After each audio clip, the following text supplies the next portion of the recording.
ఫ్రీగా చేసుకోవడం ఎట్లా కూడా చెప్తాను. నువ్వు తిరగాలి కదా! నీ కోసం ఎవడు ఇక్కడ పని చేయడు. నీ పని నువ్వు చేసుకోవాలి. నీ పోరాటం నువ్వు చేసుకోవాలి. మేము ఇవ్వగలిగేది సలహాలు, సజెషన్స్, నీకేమైనా ఫైనాన్షియల్ సపోర్ట్ చేయగలిగితే ఆ లీగల్ ప్రొసీడింగ్స్‌లో చేయగలుగుతాం. వచ్చినోళ్ళందరికీ డబ్బులు ఇస్తూ కూర్చుంటే ఇంక అందరూ ఇక్కడ క్యూ కడతారు. అర్థమవుతుందా? సో, ఇప్పుడు నీకు లీగల్‌గా నువ్వు ఇందాక బాధపడింది ఏంటంటే, నేను ఒక అడ్వకేట్‌ని పెట్టుకొని లీగల్‌గా వెళ్ళలేనండి. నాకు వచ్చే ఆ 300 నా ఖర్చులకే సరిపోతున్నాయి అంటున్నావు. అవునా? అవును మేడం. మీరు ఏ జ్యూరిస్డిక్షన్ పోలీస్ స్టేషన్‌కి అయితే నీకు కంఫర్టో చెప్పు నాకొకసారి. ఖమ్మం కంఫర్టా? లేకపోతే విఎం మంచిగా విఎం బంజర్లో అంత కంఫర్టబుల్ లేదు మేడం. లేదు. సో, లేదు మేడం. అసల అతను కాపురానికి తీసుకెళ్తాడా లేదా అనేది పక్కన పెట్టమ్మా. ఓకేనా? అంటే మీది ఏ కోర్టొస్తది? సత్తుపల్లి కోటేశ్వరి అనమాట. అంటే అత్తగారిదంటే ఆంధ్ర కదా మేడం. అత్తగారు ఆంధ్ర. ఆంధ్ర ఎళ్లి ఈవిడ రెగ్యులర్‌గా ఫైట్ చేయలేదుగా? చేయలేదు కదా. వాడు ఖమ్మం వాళ్ళ అయితేనే అతను కాపురానికి తీసుకెళ్ళేదాకా ఈవిడ అక్కడికి వెళ్ళలేదు. ఖమ్మం అయితే కాపురం గురించి నేను ఇక్కడ మాట్లాడట్లా. ఓకే. ఫస్ట్ తన లీగల్ హక్కుల కోసం తన పోరాటం స్టార్ట్ చేస్తే ఆడు లేకపోవడం చాలా బెటర్ అని ఈవిడ రియలైజ్ అవుతది. ఎందుకంటే నువ్వు ఈరోజు వేసే కేసు ఆ అమ్మాయిని అతన్ని కూడా అరెస్ట్ చేస్తారు.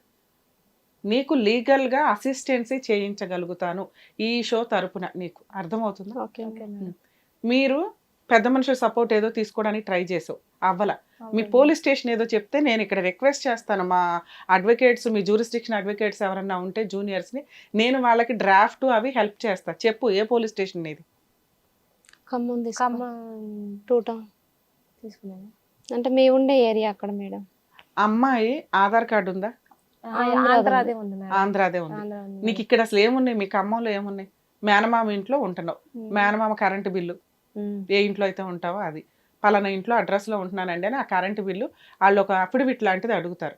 ఆ అఫిడవిట్ నీ మ్యారేజ్ ఫోటోస్ వీళ్ళకి మ్యారేజ్ అయిన ఇవన్నీ తీసుకొని నువ్వు నీ దగ్గరలో ఉన్న పోలీస్ స్టేషన్‌కి వెళ్ళాలి. ఆ పోలీస్ స్టేషన్ ఏంటి? నీకు వచ్చే కోర్ట్ ఏంటో చెప్పు నాకు ఒకసారి. సత్తుపల్లి వెళ్తే సత్తుపల్లి కోర్టు అయితే బాగుందండి. అంటే మీ జ్యూరిస్డిక్షన్ సత్తుపల్లి కోర్టు వస్తుంది. సత్తుపల్లి కోర్టు వచ్చింది మేడం. ఈ ప్రోగ్రామ్ చూస్తున్న సత్తుపల్లి జ్యూరిస్డిక్షన్‌కి సంబంధించిన అడ్వకేట్స్ ఎవరైనా కానీ ఈ అమ్మాయికి లీగల్‌గా ఫ్రీ లీగల్ ఎయిడ్ ఇవ్వగలిగితే మా తరపు నుంచి మేము కూడా లీగల్‌గా ఎంత మీకు సపోర్ట్ చేయగలమో చేస్తామండి. ఎవరైనా ఇంట్రెస్ట్ ఉన్న అడ్వకేట్స్ ఎవరైనా ఉంటే కొంచెం కామెంట్స్‌లో కనుక మీ నెంబర్స్ ఇస్తే నేను మీతో కాంటాక్ట్ అవుతాను. ఇన్ కేస్ ఫైలింగ్‌లకి వాటికి ఏమైనా ఎక్స్‌పెన్సెస్ అయితే కనుక నేను పర్సనల్‌గా ఎక్స్‌పెన్సెస్ పెట్టుకుంటాను. ఎందుకంటే రియల్‌గా బ్యాక్‌గ్రౌండ్‌లో ఎవ్వరూ లేని ఒక బాధితురాలు మమ్మల్ని నమ్ముకొని ఇక్కడి దాకా వచ్చింది. లా అండ్ ఆర్డర్‌ని నమ్ముకొని ఇక్కడి దాకా వచ్చింది. సో, ప్లీజ్ ఎవరైనా అడ్వకేట్స్ ఉంటే కనుక ఈ ఈ ఈ ప్రోగ్రామ్ టెలికాస్ట్ అయిన తర్వాత మీ నెంబర్స్ ఏమన్నా ఎందుకంటే ఆ జ్యూరిస్డిక్షన్‌లో నాకు అందరూ తెలియకపోవచ్చు. నేను కూడా నా వంతు ప్రయత్నం నేను చేస్తాను. ఇన్ కేస్ ఎవరన్నా సత్తుపల్లి జ్యూరిస్డిక్షన్‌కి సంబంధించిన అడ్వకేట్స్ ఎవరన్నా ఉంటే కనుక మీ నెంబర్స్ కామెంట్స్‌లో పెడితే నేను ఒకసారి అది వెరిఫై చేసుకొని మీతో కాంటాక్ట్‌లోకి వస్తాను. నాన్న మీరు చేయాల్సిన పని ఏంటంటే ఈ ఎవిడెన్స్‌లన్నీ ఇందాక నేను చెప్పిన ప్రాసెసింగ్‌లో ముందు పోలీస్ స్టేషన్‌కి వెళ్ళండి. నా వరకు నేను కూడా అడ్వకేట్స్‌ని ట్రై చేస్తాను. ఈలోపు ఎవరన్నా మనోళ్ళు దొరికితే కనుక టీవీ షో చూసిన తర్వాత వాళ్ళని మీకు అసిస్ట్ చేయిస్తాను. ఆ ఎక్స్‌పెన్సెస్ ఏమైనా ఉన్నా నేను మాట్లాడతాను వాళ్ళతో. ఓకేనా? ఇప్పుడు నువ్వు చేయాల్సిన పని ఏంటంటే పోలీస్ స్టేషన్‌కి వెళ్ళి ఇవన్నీ చూపించి మీరు వీళ్ళ మీద యాక్షన్ తీసుకుంటారా? తీసుకోరా? తీసుకోను అంటే నాతో ఒకసారి మాట్లాడించండి. సరే. ఓకేనా? నేను మాట్లాడతా ఇక్కడ నుంచి. ఇట్లా హిట్ టీవీకి వెళ్ళానండి. అడ్వకేట్ రమ్య గారు మాకు లీగల్‌గా ఫ్రీ ఎయిడ్ చేస్తానన్నారు. ఇన్ కేస్ మీరు లీగల్ యాక్షన్ తీసుకోకపోతే మేడం వాళ్ళ అసిస్టెంట్స్ వస్తారని చెప్పండి. ఓకేనా? నాతో ఎస్ఐతోనో, సీఐతోనో మాట్లాడిస్తే నేను మాట్లాడతాను. సరే. వాళ్ళు ఆ కేసు ఎందుకు తీసుకోరు? వాళ్ళు అతన్ని ఎందుకు పట్టుకొని రారు? ఆ మ్యారేజ్ చేసుకున్న అమ్మాయిని ఎందుకు అరెస్ట్ చేయరు వాళ్ళిద్దరిని?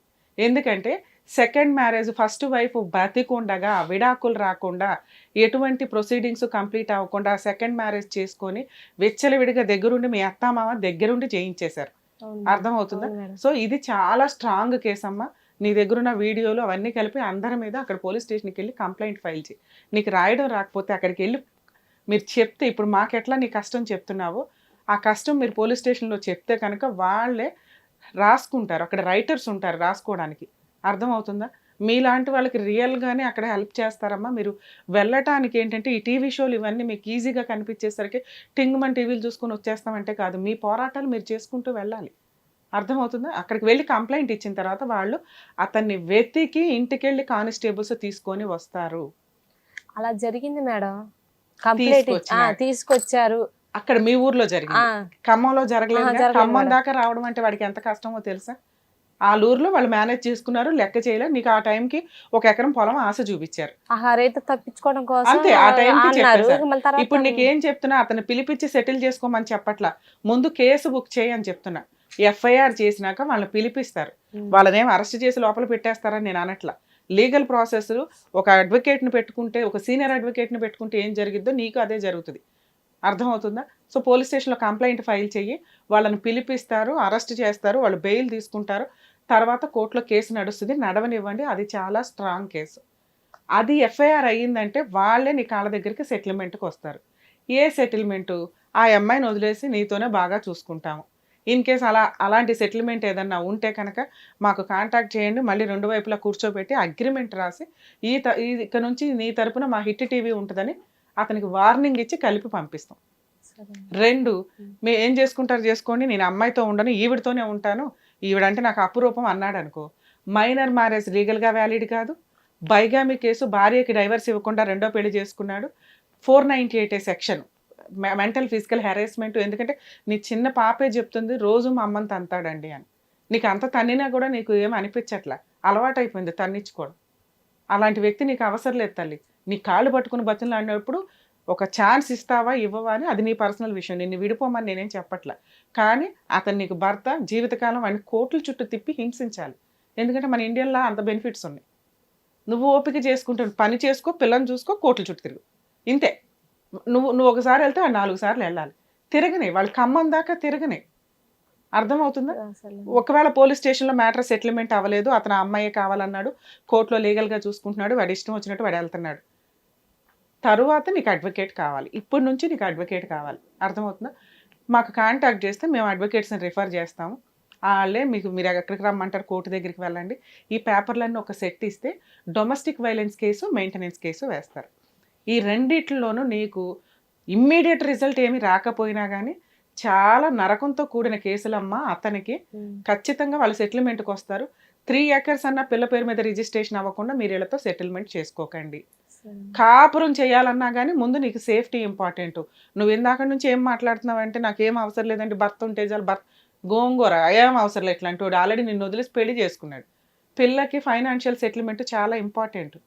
అర్థమవుతుందా? నువ్వేం విడాకులు ఇవ్వద్దు, భర్తను వదిలేయొద్దు, అతనితో కొంతకాలం కలిసి ఉండకు, నీ వాల్యూ ఏంటో తెలియాలి కదా. నీకు ఇంట్లో ఎవరు లేకపోయినా ల్యాండ్ ఆర్డర్ ఉంది, నిన్ను ప్రొటెక్ట్ చేయగలదు, నిన్ను కాపాడగలదని తెలియాలి కదమ్మా అతనికి. నువ్వు వీక్ కాదు, స్ట్రాంగ్ అని ప్రూవ్ చేయి, అప్పుడు మేమేమైనా హెల్ప్ చేస్తాం. నువ్వే ఇలా వీక్గా ఉంటే మేము వచ్చి ఏం హెల్ప్ చేసినా, మేము రోజు లేపి అమ్మ దా అమ్మ కోటికి రా అమ్మ అనలేం కదా. మేము చేయగలిగేది ఫ్రీ సర్వీస్, మేము సొంత ఎక్స్పెన్సెస్ పెట్టుకొని చేయగలిగే ఫ్రీ సర్వీసు నీ కేసులో నేను హామీ ఇస్తున్నా. అది ఒకవేళ నీకు పోలీస్ స్టేషన్లో సెటిల్మెంట్ అయితే మాతో నీకు అవసరమే ఉండదు. అవ్వకపోతే డీవీసీ కేసుకి, ఎంసీ కేసుకి అవసరం, దానికి మేము చేయగలిగేది చేస్తాం. ఓకేనా? ఎందుకంటే మెయింటెనెన్స్ ఫైలింగ్ చేసిన దగ్గర నుంచి నీకు ఆర్డర్ అవుతుంది నాన్న. పాపకి వాడు రిక్షా తొక్కుతాడో ఏం చేస్తాడో మెయింటెనెన్స్ కట్టాల్సిందే నీకు, పాపకి. చిరోకు 5,000 10,000 ఆర్డర్ అయినా కూడా ఆ అమౌంట్ చాలా ఎక్కువ ఉంటుంది. నీకు ఇమ్మీడియట్ రిజల్ట్ రాకపోయినా ఓ 2 years తర్వాత మంచి రిజల్ట్ కనిపిస్తుంది. వాడికి కేసు వేసిన దగ్గర నుంచి నరకం కనిపిస్తుంది. అర్థమైందా? అలాంటి భర్త లేకపోయినా పర్వాలేదు, ఉండని ఫోటో ఫ్రేమ్కి, నీ పని నువ్వు చేసుకుంటూ ఉండు. నువ్వు నాకు మాట ఇవ్వాల్సింది ఇంకోసారి సూసైడ్ అటెంప్ట్ చెయ్యనాను. అలా అంటే మేమేమన్నా నీకు హెల్ప్ చేస్తాం. జీవితకాలం వాడు వచ్చినా రాకపోయినా నువ్వు ఎప్పుడు కూడా సూసైడ్ అటెంప్ట్ చేయకూడదు, గుర్తుపెట్టుకో. సరేనా? పిల్ల భవిష్యత్తు చూసుకోవాలి నువ్వు. వాడు అట్లా ఉంటే వాడే కావాలని కోరుకుంటున్నాను. సినిమాలు కాదు కదా ఇవి. సతీ సావిత్రులా మీరు అన్నమ్మా, మొగుడు ఎట్టబోయినా కానీ నెత్తిన పెట్టుకు తిరుగుతానంటానికి. ఈ రోజులు మారిపోయినాయి కదా. నువ్వు పని చేసుకుంటే నీకు పాపను పోషించాలి. లేదంటే ఇప్పుడు ఏమవుతాడు, వాడు చేసుకుంటే వాడు వస్తే మళ్ళీ వాడు ఈ డబ్బులు కూడా తీసుకుంటాడు. అప్పుడు పిల్లని ఏంటి చదివిస్తావు నువ్వు? వాళ్ళు చదివించరు, నీ డబ్బులు వీడికి ఇస్తావు, నీ పిల్ల ఏమైపోతుంది? ఆలోచించాలి కదా.